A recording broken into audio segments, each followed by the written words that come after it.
Hi everybody, welcome to Dandelion Cottage and Paper Crafting Saturday. I'm Leslie Watkins.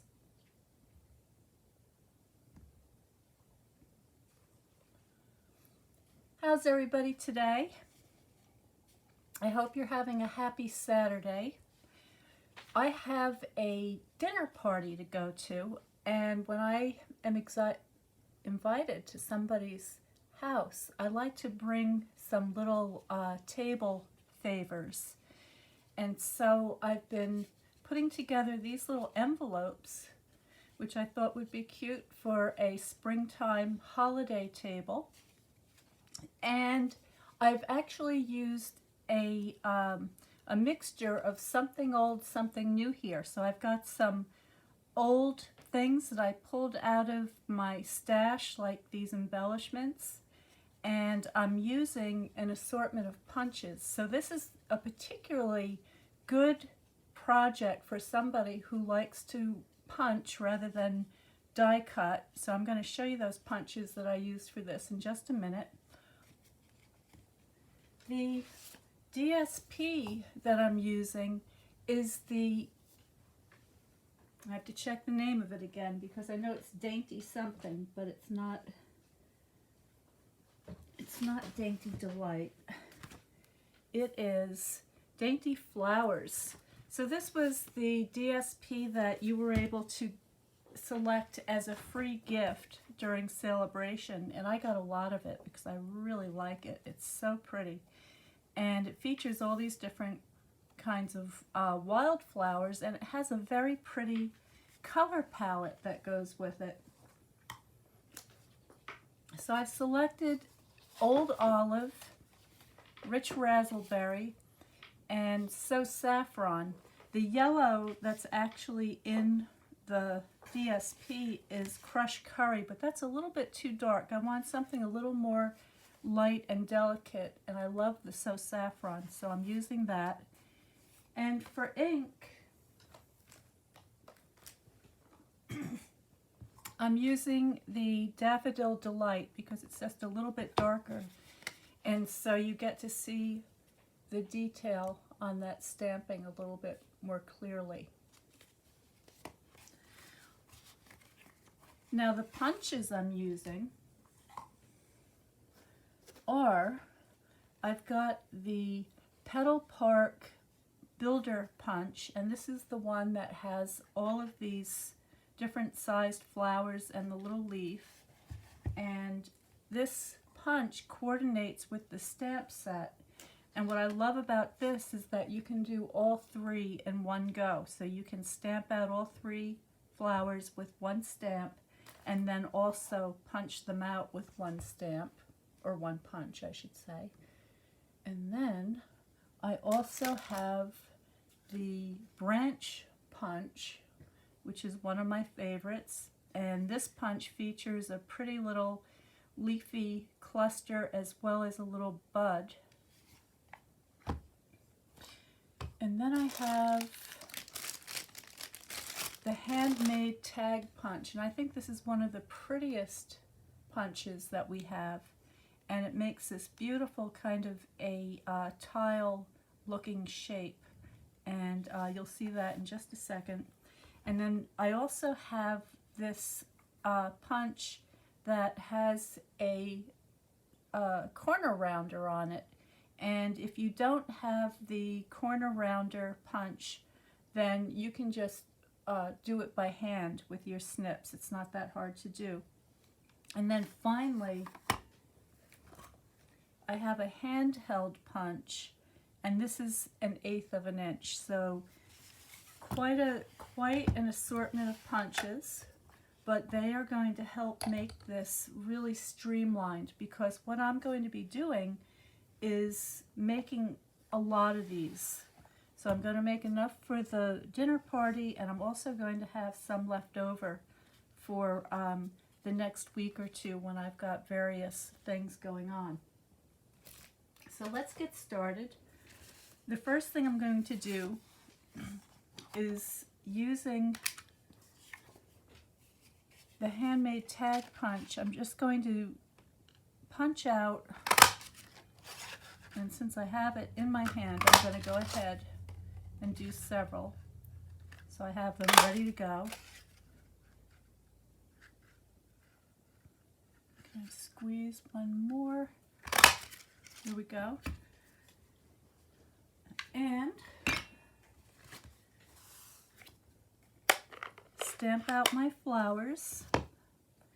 And the way this punch works, you want to have your big flower in the lower right hand corner and have that little flower pointing up to the top. And when you stamp it that way, you can line them up perfectly in your punch, just like so. And then finally, I have my bow punch, and I'm just going to go ahead and punch out in the old olive. And then what I like to do is, because my flowers are so saffron, I'm going to use this little bud section of the punch, and I'm going to punch that out in the so saffron. So that's all the punching done.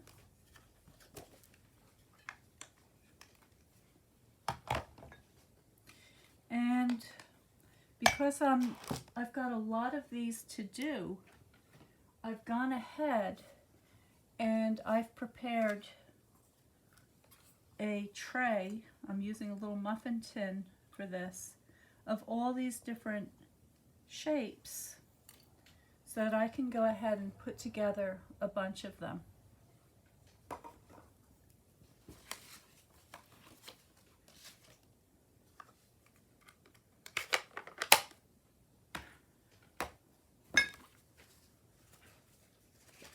Now I've got a 6x6 piece of my DSP. And what I'm going to do is I'm going to take my pencil and my ruler, and I'm just going to measure 2.5. So I'm measuring from the bottom corner to 2.5, and then this way, and then in the opposite corner diagonally, I'm going to do the same thing.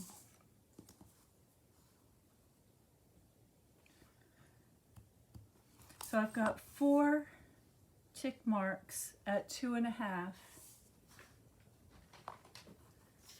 I'm going to grab my paper trimmer, and then I'm going to line those marks. I'm trying to see where that mark is that I made. There it is. So I'm just lining those tick marks in the track of my paper trimmer, and I'm just going to score that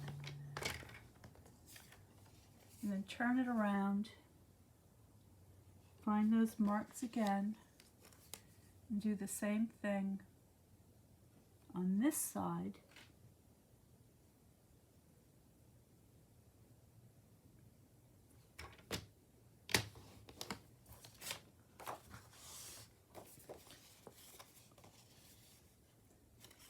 Uh-oh, I did something wrong. I see what happened. I scored it. Okay, so let me see if I can explain this to you better.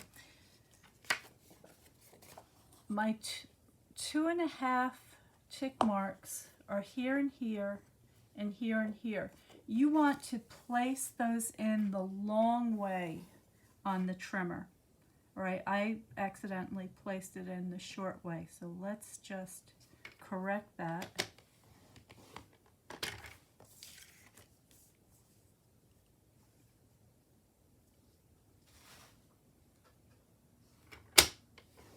Okay.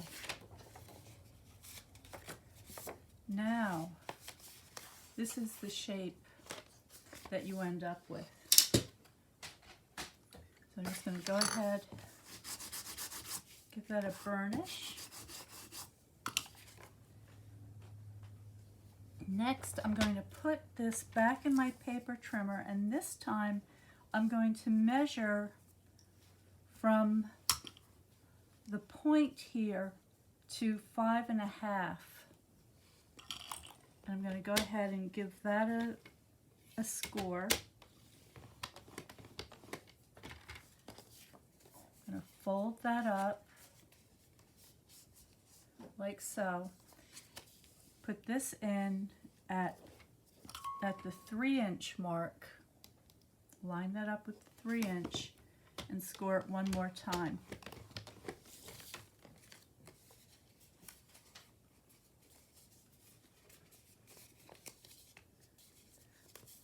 And there's my little envelope.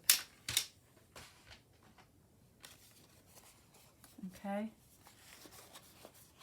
So it looks like this. Comes together like this. If you have a corner rounder, you don't have to do this. This is optional, but I like to have the rounded corner. So I'm just going to go ahead like so. Give that a good burnish.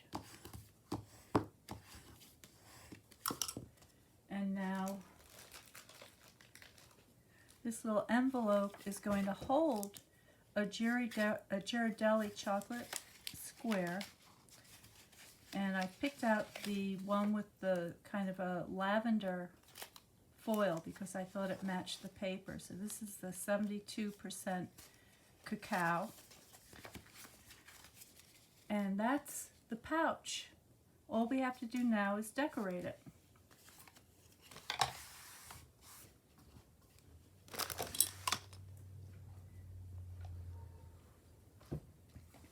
So to decorate, I'm going to start with my handmade label base, and I'm going to use my 1/8-inch handheld hole punch, and I'm going to put 2 holes on opposite sides, just like that.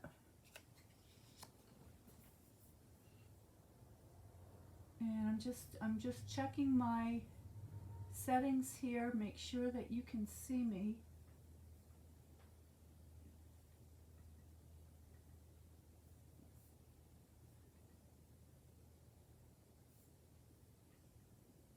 That looks good.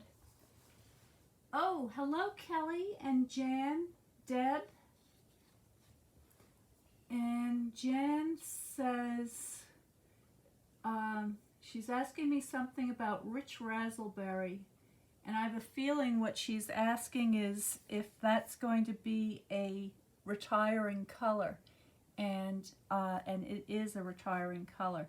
So what's nice about making these little pouches is that it gives you a great opportunity to use up the colors, the ribbons, the embellishments that you have in your stash. So any of these things can be substituted depending on what's going to coordinate with your color palette, which of course is dependent on the DSP. So you can have a lot of fun with this. Now I'm going to, before I put my flowers down, I want to just curl them a little bit. So I'm just using my bone folder. Curl those petals up.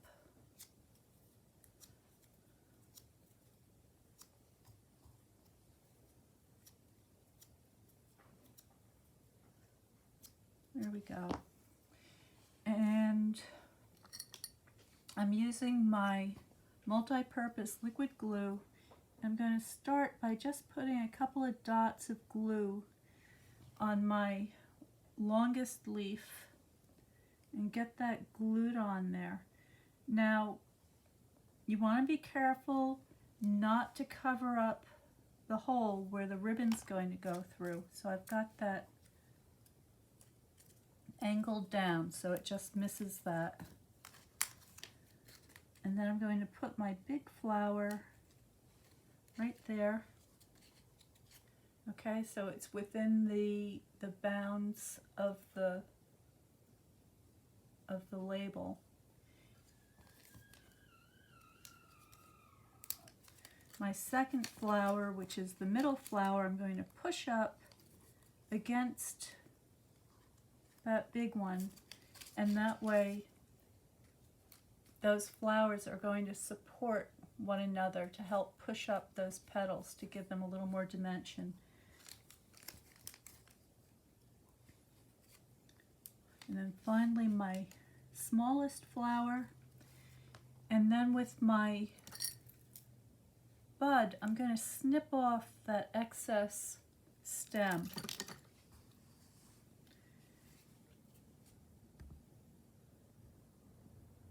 Whoops, there goes my zoom. There we go. And I'm going to add just a drop of glue on those buds.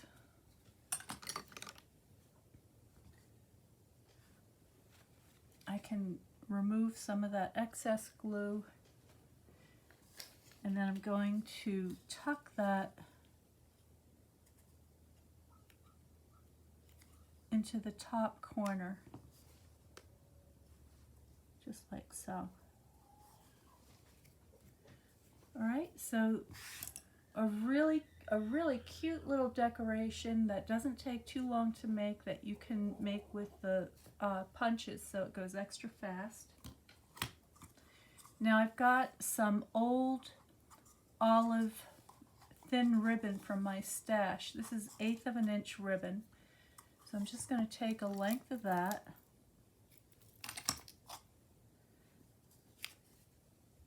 and I'm going to thread that through the back of my label.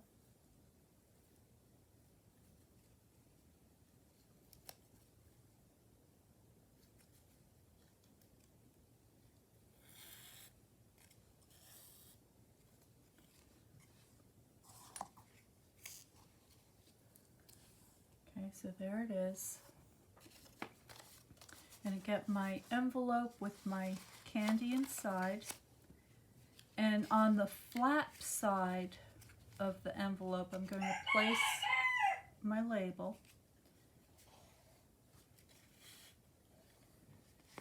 And tie the bow on the right-hand side.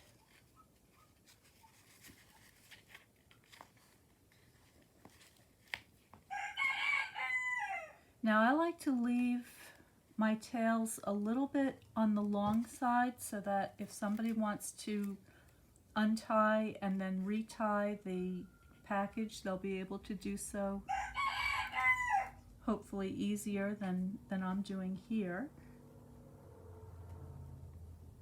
I'm just trying to get that nice and straight. There we go. All right, so there's the basic package, and I'm just going to add a couple of little rhinestones and gems from my stash.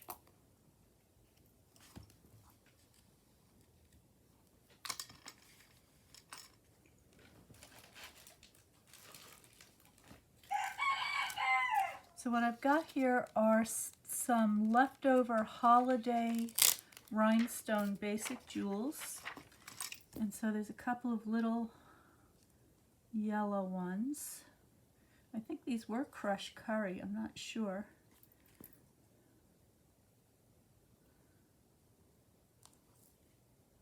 So there we go.